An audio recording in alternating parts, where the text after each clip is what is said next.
Direito Administrativo na Prática, série Fica a Dica. Eu sou a professora Ana Mendes, mestre em Ciências Jurídicas e Sociais, 21 anos de serviço público. Aprenda com quem faz. Vamos lá? Dica número 32, ainda sobre alterações em contratos. Quantos tipos de termo aditivo contratual existem? Vamos ver aqui, vamos finalizar aqui o terceiro tipo, que é o aditivo para prorrogação do prazo de vigência, tá? Ou a renovação contratual. Bom, como foi dito aí no último vídeo, tá? A fundamentação legal na Lei 866 de 93, ela é baseada no artigo 57, inciso 2º.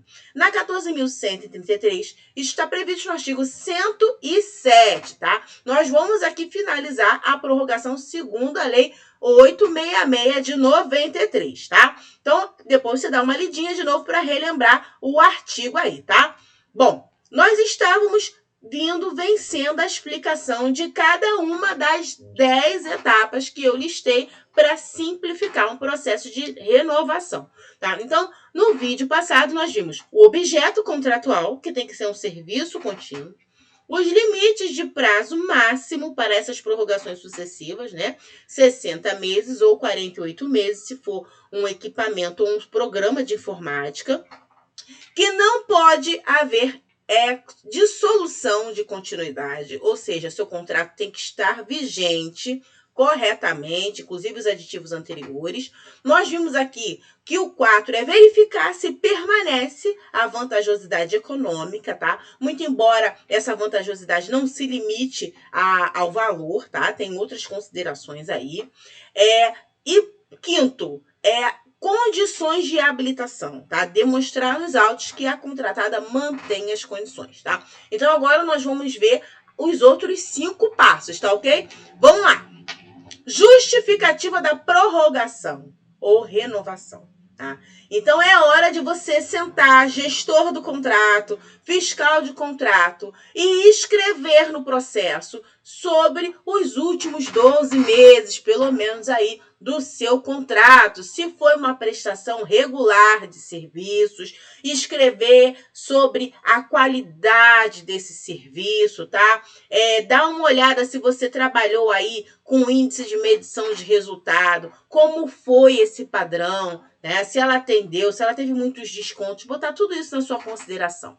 Você vai botar na sua justificativa um porquê, qual é a razão que determina a necessidade da manutenção do contrato, qual é o interesse administrativo.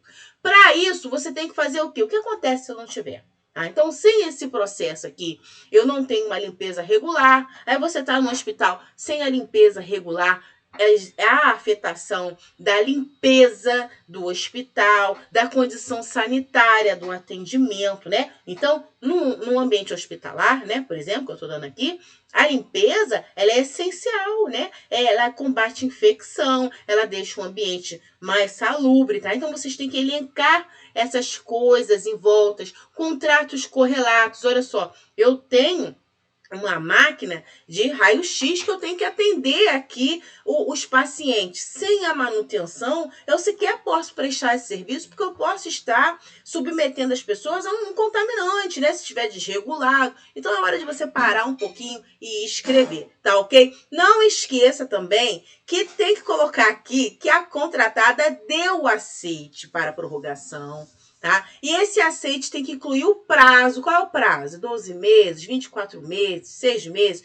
Ela tem que saber do prazo. E ela tem que se manifestar sobre o reajuste. Ela vai querer o índice previsto no contrato, ela vai abrir mão desse reajuste, ela vai pedir um índice parcial daquele reajuste que está previsto, tá? Porque você vai precisar desse preço reajustado e para poder comparar ele lá na vantajosidade com o mercado, tá? Não esqueça de colocar que você tem dotação orçamentária suficiente para essa contratação, para essa prorrogação, tá? E da autorização dada pela autoridade competente, que ela pode vir antes ou então ela pode vir só depois aí do parecer jurídico, tá? Não esquece que a minuta do termo aditivo tem que ter aprovação da jurídica, tá? Essa justificativa aqui vai seguir para análise da jurídica. Bom, 7ª etapa, autorização da autoridade competente. Quem é essa autoridade? É o chefe do setor de contrato? É o gestor de contrato? Não. É aquele que tem competência para ordenar despesa, para assinar contrato. Tá? E aí nós temos o ordenador de despesa nato, que é o secretário, né, o ministro da pasta, tá? Dependendo se você está na União, Estado ou município, ou alguma outra autoridade que tenha recebido de forma expressa, publicada na imprensa oficial, tá? A delegação de competência, tá? E aí você tem que juntar no processo esse ato de delegação de competência, tá ok? Então, no seu órgão, você pode ter o DIGAF, por exemplo, né? Que é o Diretor-Geral de Administração e Finanças, e ele pode ter recebido do secretário da pasta uma delegação de competência para assinar contratos aditivos. Leiam a delegação, porque às vezes essa competência para assinar o contrato, para alterar, ela não é mencionada. E aí essa delegação fica incompleta, tá? Então, de repente, vai precisar ajustar. Bom, oitava, renovação da garantia. Como você vai renovar, né? Você recebe uma garantia inicial para cobrir aquele tempo ali. Por exemplo, 12 meses de contrato. Quando você renova, se essa garantia não for um depósito bancário, foi uma fiança bancária, um seguro garantia, ela tem um prazo de validade. Não pode esquecer de exigir da contratada a apresentação de uma renovação dessa garantia com um novo prazo que vai cobrir essa sua renovação, tá? E não esqueça que se tiver tido algum desconto, aplicação de multa, sanção, tem que recompor esse valor que for utilizado, tá? Tem que estar cheinho lá. Não esqueça, porque tem vários casos aí que prorroga o contrato, o serviço vai sendo executado, ninguém pede a renovação da garantia. Quando dá um problema que precisa acionar, é que vai descobrir que a contratada não renovou e não apresentou o documento lá, tá? Então, isso é muito importante. Nono, publicação na imprensa oficial, tá? E aqui eu vou destacar. Se o seu órgão trabalha com essa publicação, considerando que ela é uma condição de eficácia para o contrato, não pode ficar pendente dessa publicação, tá? Então, se você esqueceu, volta na dica 12, tá? E dá uma assistida sobre essa condição de publicação. Lembrando que o contrato tem que estar em vigor, os termos aditivos têm que estar em vigor. Então, se a publicação é condição de eficácia, a publicação do seu aditivo tem que acontecer antes do seu prazo acabar, tá? Esse negócio de a contar de, omitido no diário oficial do dia tal, isso tudo pode vir a ser questionado pelo controle interno, pela assessoria jurídica lá para frente, e você acabar respondendo aí por um entendimento de irregularidade nas suas renovações. Vamos acertar daqui para frente. Por fim, nós temos aqui a etapa 10, que é o seguinte: previsão da possibilidade de prorrogação no edital e no contrato, tá? Essa é a corrente majoritária, mas eu posso citar pelo menos duas correntes, tá? Tem uma corrente que entende que não precisa ter sido previsto no edital e no contrato, porque a possibilidade da prorrogação dos contratos de serviço contínuo, ela decorre da lei, né? Que é o artigo 57, inciso 2, tá? Então, nesse caminho, tá aí, ó, serviços, prestação, inciso 2, prestação de serviços a serem executados de formas contínuas. Poderão ter duração prorrogada por períodos iguais e sucessivos, tá? E aí não diz que tem que estar previsto no edital e no contrato. Tá? A hipótese prevista no inciso 1º desse mesmo artigo, né, a fundamentação que eles usam é essa. Ele está lá, olha, você pode ter projetos que vão avançar aí do respectivo crédito orçamentário, que é isso que fala o CAPT. E aí ele coloca as condições, desde que ele esteja contemplado no plano plurianual, que é aquele plano de governo de 4 anos, lembra? Começa depois do primeiro ano de governo, né, e vai até o primeiro ano do próximo gestão. Bom, os quais poderão ser prorrogados se houver interesse da administração, ou seja, primeiro, plano plurianual, segundo, interesse da administração, terceira condição do inciso 1º, desde que tenha sido previsto no ato convocatório. Então, o que a doutrina sustenta? No inciso 2º não tem essa previsão de que a prorrogação do serviço contínuo tenha sido prevista no ato convocatório, tá? Então, o que acontece? Essa não é a corrente majoritária. Mas se por acaso você precisar fazer uma prorrogação, se não prorrogar for trazer um prejuízo maior, né? Você vai ter uma descontinuidade de serviço, e aí você não vai poder parar o serviço, vai fazer uma despesa sem cobertura contratual, a sua licitação não ficou pronta, entrou um recurso na licitação, você não sabe quando isso vai terminar, você vai precisar fazer essa prorrogação, vocês vão fundamentar aqui nessa corrente, tá? Mas não é o normal. Evitem ter que usar isso. Aqui é o último caso.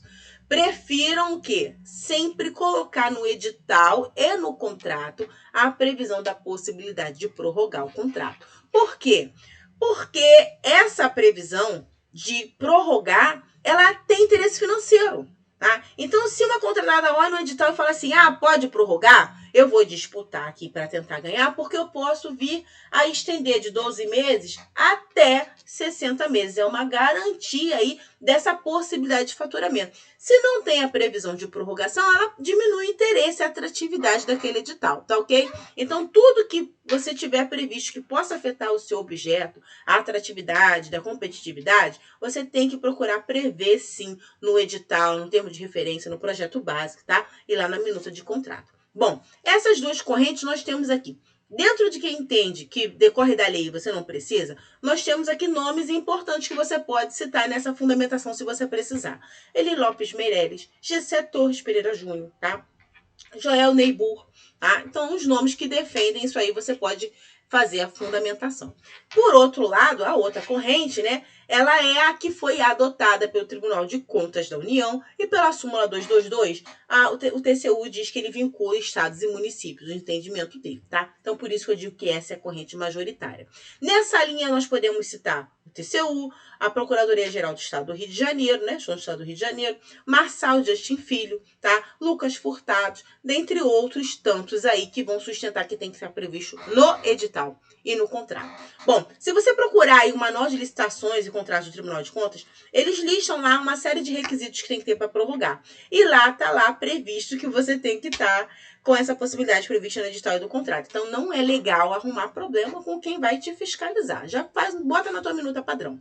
Bom, qualquer fato que interfira na competitividade tem que estar previsto, tá? Você pode configurar aí uma alteração substancial do objeto que você deve evitar. Além disso, nós temos a possibilidade de uma prorrogação excepcional prevista no 57, parágrafo 4º, que é você colocar mais 12 meses aí com justificativa e excepcionalidade prevista aí pelo ordenador de despesa. Bom, essa foi a nossa dica 32. Eu espero que você tenha gostado. Deixe o seu like, siga o Instagram, se inscreve aqui e até a próxima, tá? Eu sou a professora Ana Mendes, estou aqui para ensinar os senhores aquilo que os livros de direito não esclarecem.